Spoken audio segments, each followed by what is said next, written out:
Hello again, children. This is Grandpa Joe. I'm picking up from the video where I talked about early abuse, where I was abused as a child. Um, that abuse didn't stop from childhood. It continued into adulthood. Um, I was just as controlled as a 22-year-old man as I was as a 5-year-old child. Um, the same rules applied the entire time that my father was a part of my life. So in the previous video, I talked about not having any friends and not being able to go spend the night at anyone's house. And I said I was going to speak on that in the previous video, but I didn't get around to it. So let me go ahead and do that now, because this will give you some perspective on what I mean by my father being a complete sadist and control freak. So, as I said, I've never spent the night at anyone's house my entire childhood. I wasn't allowed. I don't think I had anybody stay at our house, for that matter.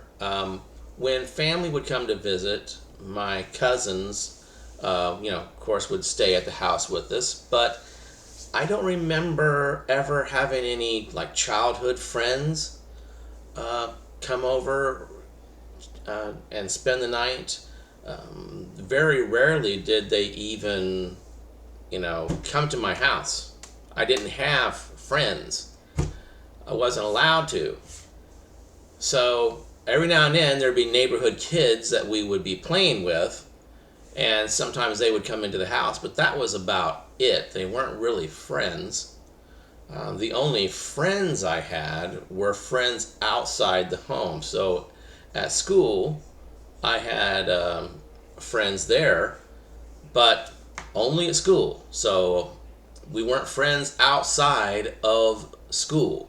I had, friends at the church that we went to, but they were only friends at church.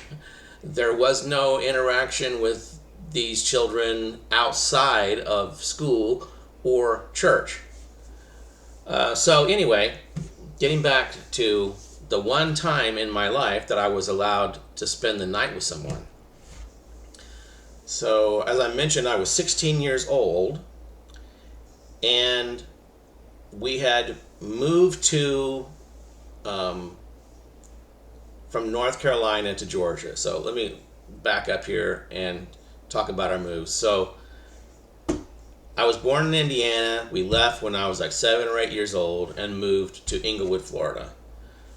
We stayed there for many years, and then we moved from there to North Carolina. And we stayed in North Carolina for, 6 months, I guess, something like that. Not very long. And then we moved from there across the state line into Georgia. And so my father had was asked to be a pastor of this church in Georgia, and they had this crappy house that they wanted to use as the parsonage, and so we moved into this crappy house, and I started going to school in Georgia, and we started associating with these people at this church. So this is a brand new church. They'd split from another church in the area and went out on their own. And at that time, I don't think that they even had a building. They were having church somewhere, but I don't think they had finished the building yet. So my dad's going to be pastor of this church, and then eventually they had the building, and there was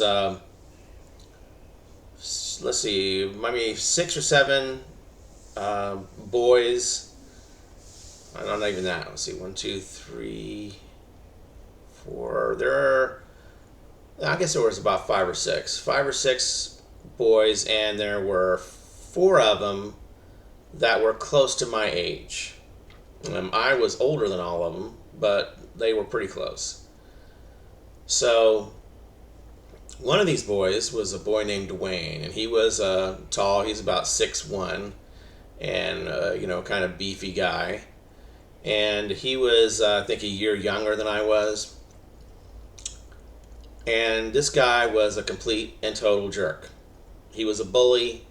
I didn't like him. Couldn't stand to be around him, pretty much. And I avoided him when I could. But, I was, went to church with him, so I was nice. I was polite. I interacted with him. He also I went to school with him, so when we would meet, I would say hi, and how you doing, that kind of thing. So anyway,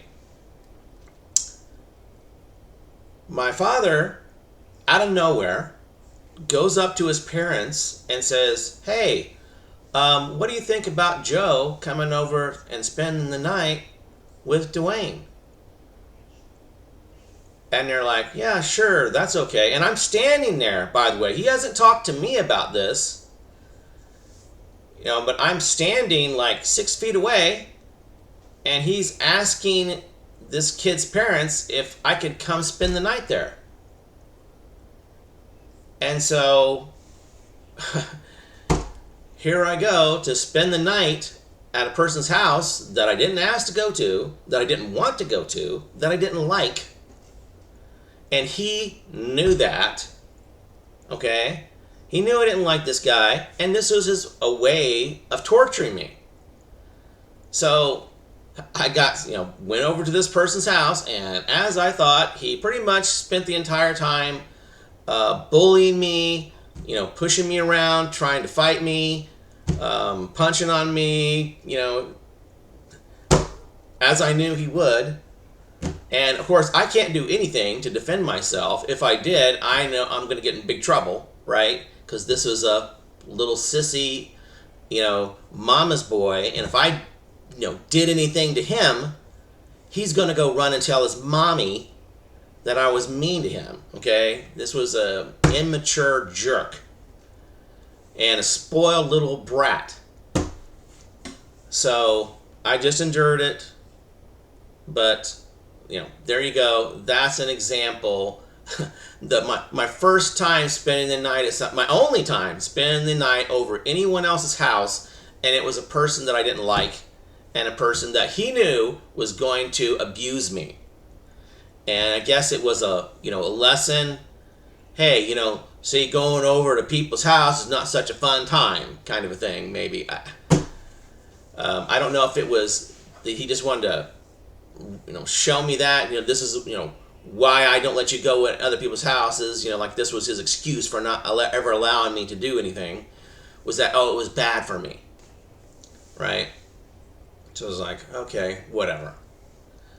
But, that was when I was 16 years old. Now, as I got older, probably around, 13 or 14 years old, the beating slowed down dramatically. Okay? There wasn't, a bunch of punishment for doing things wrong. Mainly because I didn't do anything wrong. My life was completely controlled, and so there wasn't a whole lot of leeway for me to get into trouble because I didn't associate with anybody else. I didn't go anywhere. I was at the house 24/7. So there wasn't a lot of opportunity. And as a result, he had to make stuff up. So another good example of this, one day he comes home from work. My father worked in construction, so he had heavy equipment, right? And I was in school, and I get home from school, and when my dad gets home from work, he comes in and he's asked me, he says, "Where are my tree pruners?" the long-handled tree pruners. I'm like, I don't know.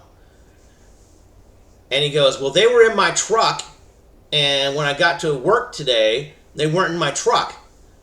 So you must have taken them out and done something with them. And I'm like, no, sir, I didn't touch them. And he goes, you are lying to me. I know that you took those trimmers and did something with them. Now, we lived on a 1/4-acre lot with a couple of palm trees. I had no need or desire to use these pruning shears. Okay? There was no point in having them there in our little bitty yard. So we had like a couple palm trees in the front yard, and that was it. So he tells me, you better bring those back. You better find them and put them back in my truck, or I'm going to beat you. I was like, okay. So immediately, went into the garage. I looked everywhere inside the garage. I went out into the yard. I looked all over our yard. There was a building being built, a house being built next to us. I went inside there and looked all around in case somebody had put them in.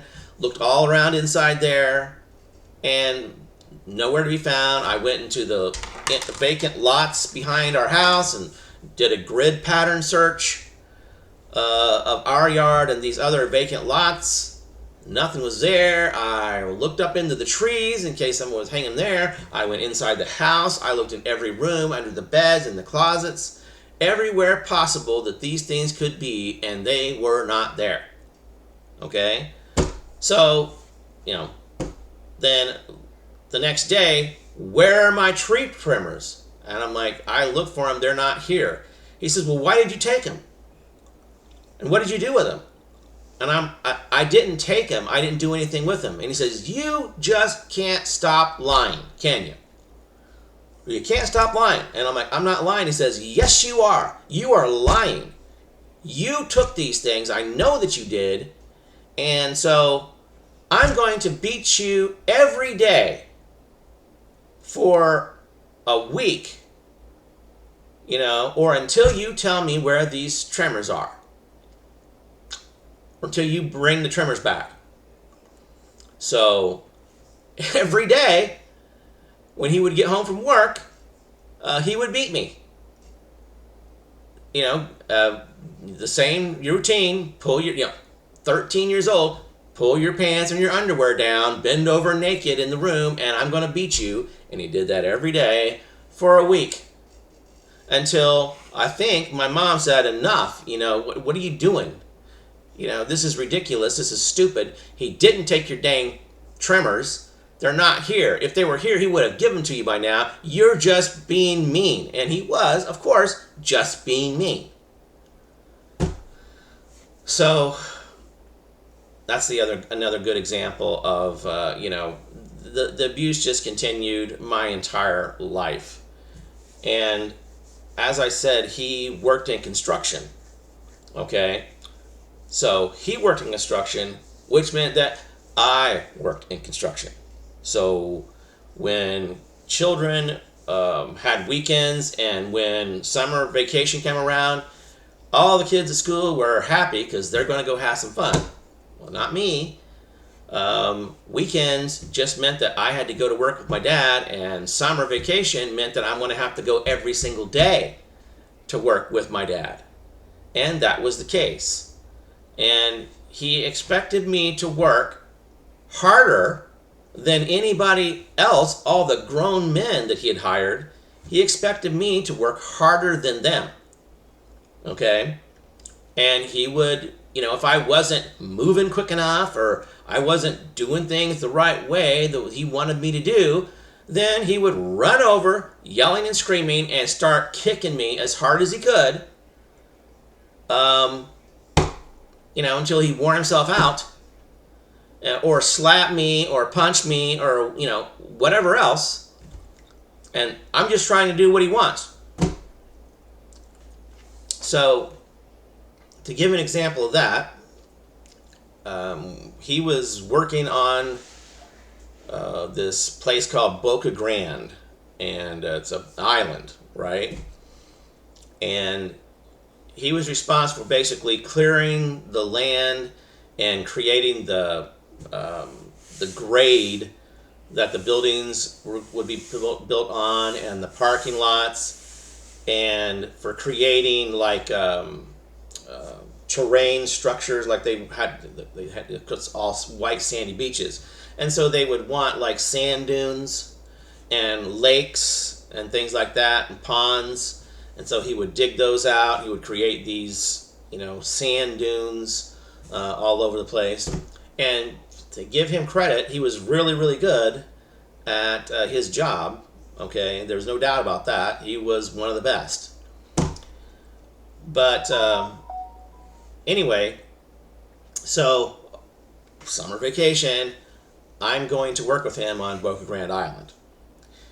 And one of the days we were planting palm trees, and this was quite frequently. We planted palm trees a lot, and so he had another guy that was working with him, and I think there were like four, him and three other guys, and then there was this another older guy that was working there as well, and he tells me. So he doesn't tell the other guy who's working with him.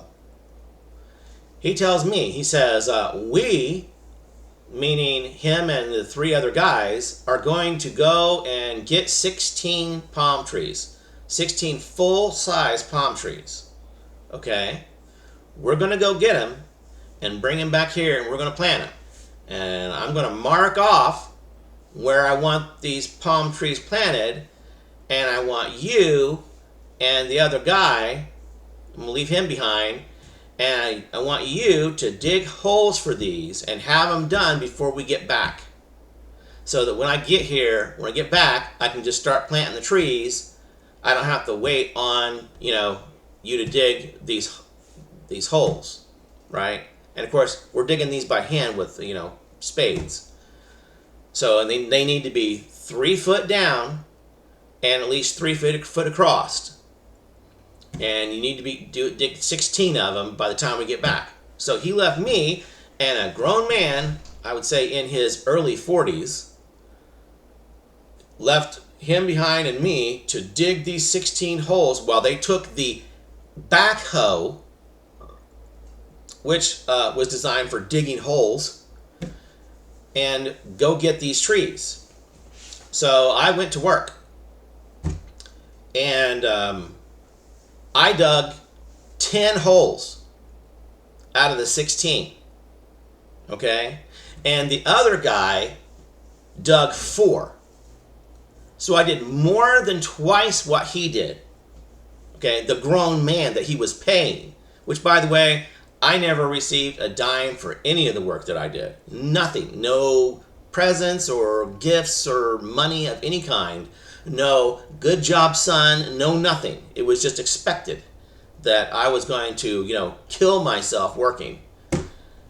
So I dug 10 holes, and the other guy dug 4, which left 2 holes that didn't get dug.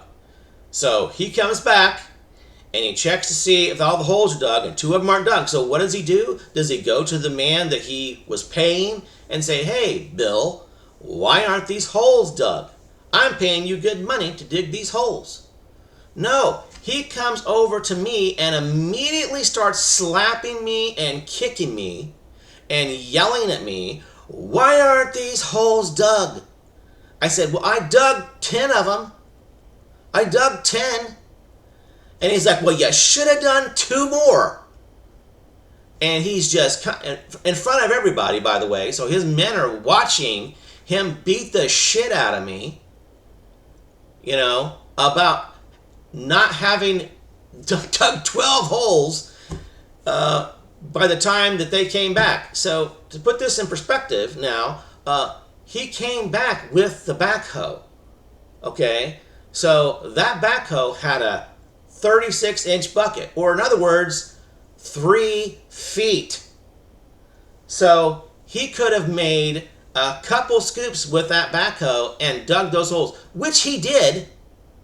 Okay, it took less than 5 minutes for him to dig those 2 additional holes.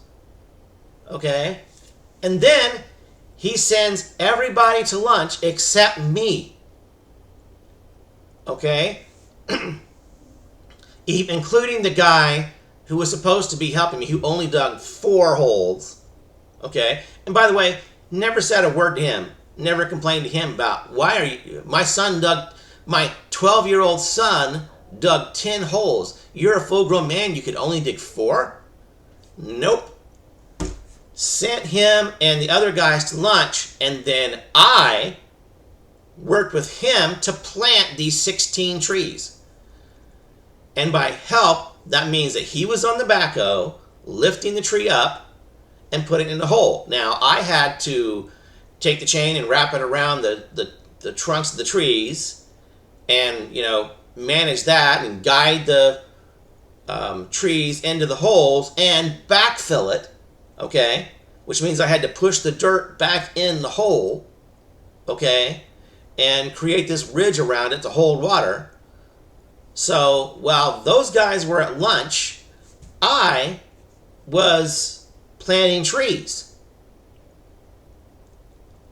Then, when he was done, he had some other work for me to do, and he went to lunch.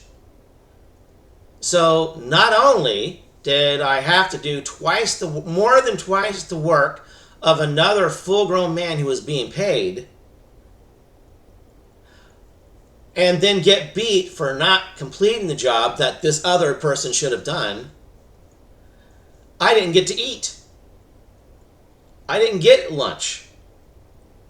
So, and that was commonplace. This was basically every day at work with my dad. This was the scenario.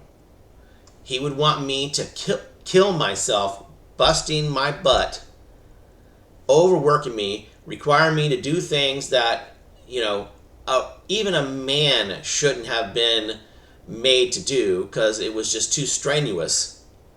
Okay, especially when you have equipment there to use, that it would have made a job easier. Nope, I'm going to make you do it the hard way. So, and that was every day. So my vacation time, my summer vacations, were no vacations. I loved when school went back in session. I couldn't wait for school to start. And I was pretty mad when school was over because I knew I was basically a slave to be used however he wanted to use, and I wasn't certainly not going to, benefit me in any way. And another smaller example, okay, of the poor treatment that I received. My dad liked to go fishing. And when we would go fishing, I was his go boy, which means that whenever he, lost his bait or whatever, it was up to me to put the bait back on his hook.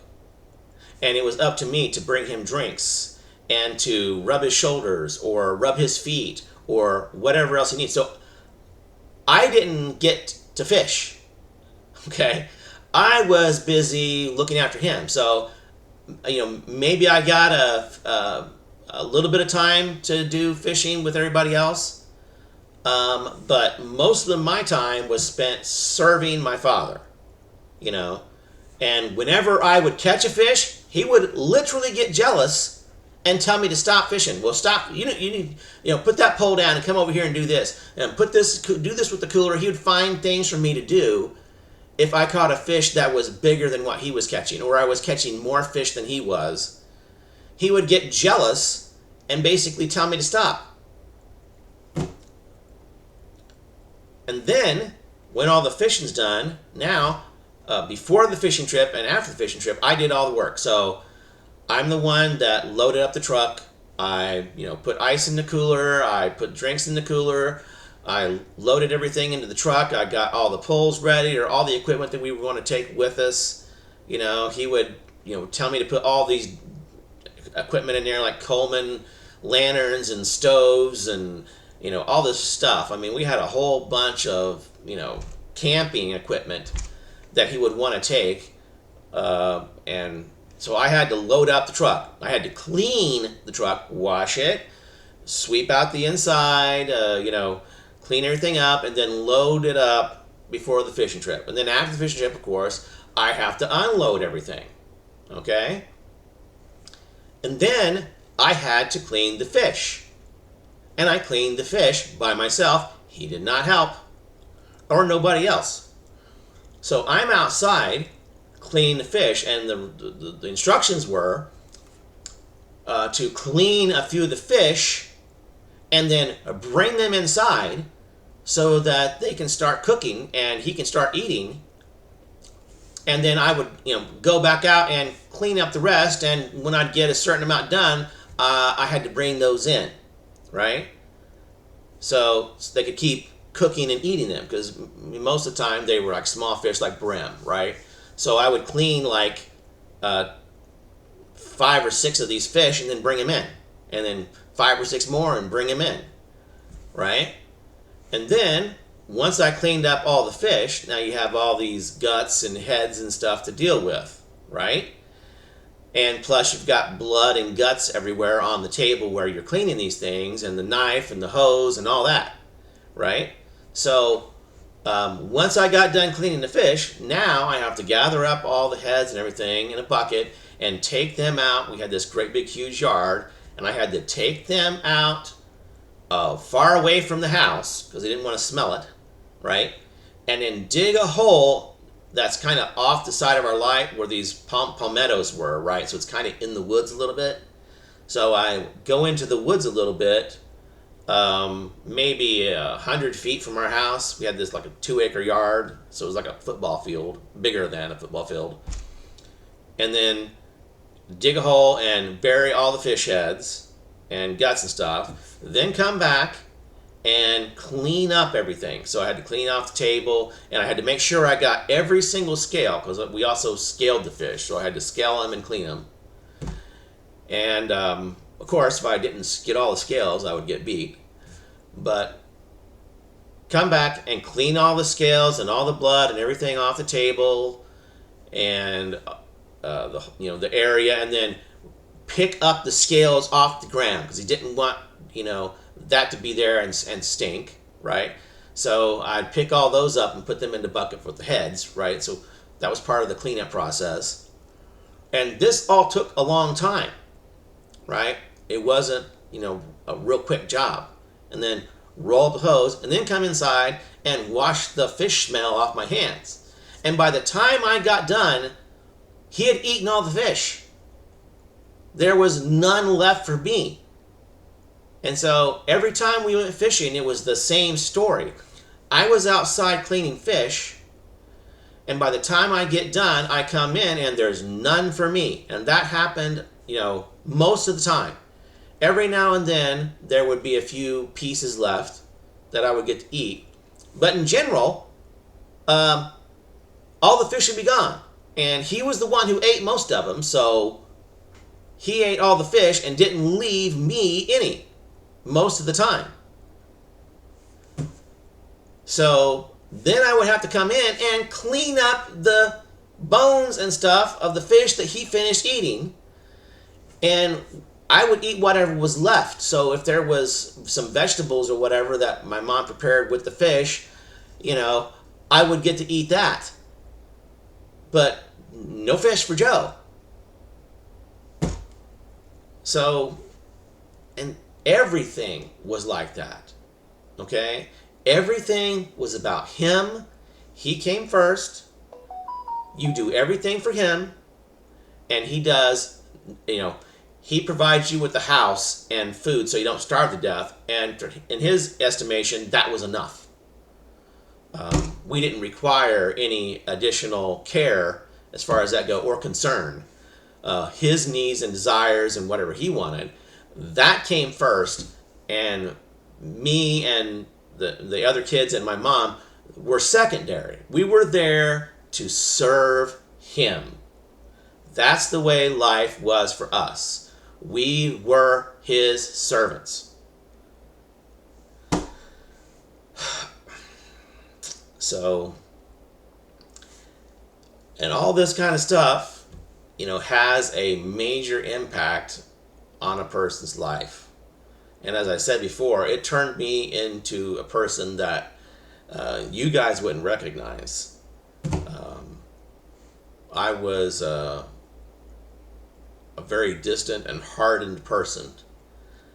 It's only through God's love that I didn't turn into a psychopath and just start murdering people. I mean, it was that kind of constant terror and abuse that you hear, happens to, these serial killers or whatever, have been through some kind of terrible tragedy that, messes up their heads and they lash out, right? Well, that was me. I was that kind of person on the edge, about to break. And like I said, it's only through the grace of God and prayer that I didn't go insane and become a real threat to society. But anyway, that's enough for now. I know this is a lot, but I'm telling you guys all of this so you have an understanding of where I come from, and maybe give you some insight on what that's, the choices that I've made in my life, why things happened the way that they did, and the effect that it's had on, your parents. So I want you to know everything that happened and have a good understanding of what life was like for me. And also to warn you,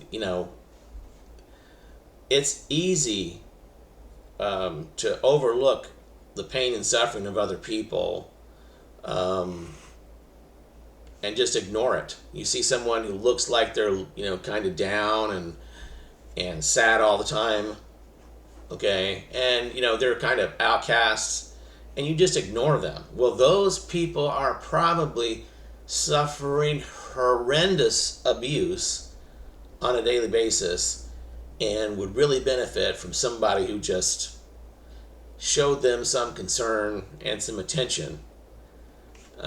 Really help those people.